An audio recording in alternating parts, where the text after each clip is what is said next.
une femme au pouvoir pour 10 hommes au pouvoir. En général, ça va de 10% à 20%. Et c'est valable pour les chefs d'État, c'est valable pour l'Assemblée nationale. De 10 à 20%, on tolère les femmes. En fait, je comprends tout à fait. Tolérer est joli mot, je trouve. Oui, on tolère, oui, bien sûr, ça. on tolère.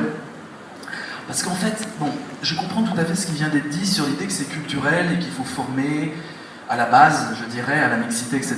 Mais ça fait quand même 40 ans qu'on essaye ça. Ou dans les années 70, on va dire, oui, 30 ans, 40 ans.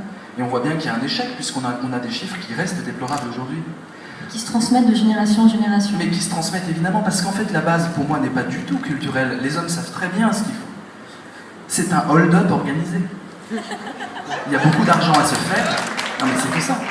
Il y a beaucoup d'argent à se faire, et dans l'industrie du disque, comme dans d'autres industries, et avoir des postes de pouvoir, c'est avoir des postes de décision.